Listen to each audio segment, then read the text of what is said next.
So, ayan. Dito nga sa Australia, habang naglalakad si Ninang, so may nakita tayo. This is like, from the tree. They, sculpture it. It's beautiful. Isn't it? Ayan siya, guys. So, ikutin natin. So, ayan siya.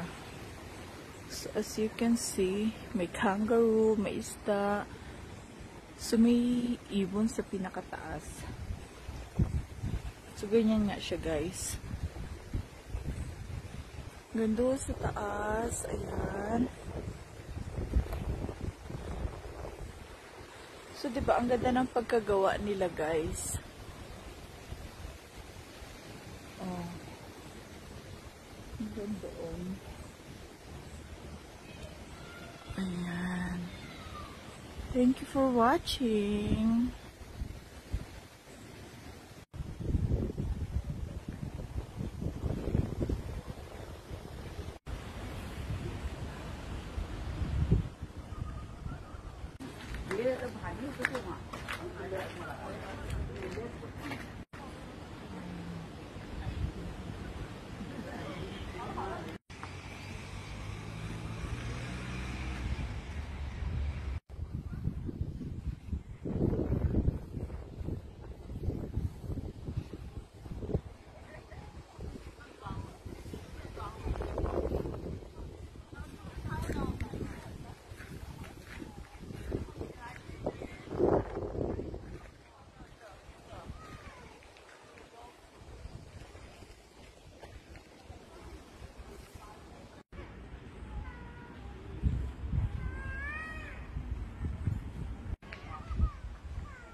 Nga. And look at these trees. Diba, parang ka-spring lang. Autumn na naman. Ano pa yan? O, diba, andito nga si Ninang. Ayan, look at those flower. Ay, leaves. Ayan na naman tayo sa like a bridge over troubled water. O, diba? May mga fern and everything here. So, ayan nga. So, ito, look at these flowers also, guys. Oh. Gaano kaganda yan. Napakaraming bulaklak. Yan siya, guys, oh. So, yun. So, tuloy-tuloy lang natin ang paglalakad para marating natin ang ating paroroonan. Everywhere there's flowers. So, ayun, katulad nila, oh, may mga nagpipiknik dun, guys. So, ganun yung mga pangyayari. Ayan. So, we know this one. This is normal sa atin. Ayan, tumutubo na nga yung dahon nila. So, ayan.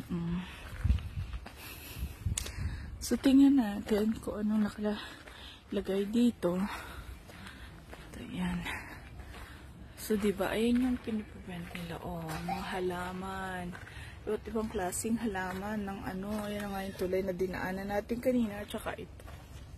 Look at those flowers. Diba? Ganyan sila mag-alaga dito, guys. Ayan siya. Yun, diba? Parang autumn, So, ganun lang. So, doon, katulad doon, may mga kumakain doon. Iba-ibang puno, iba-ibang bulaklak. Ayan naman, nakikita nyo naman talaga. Ayan siya, oh.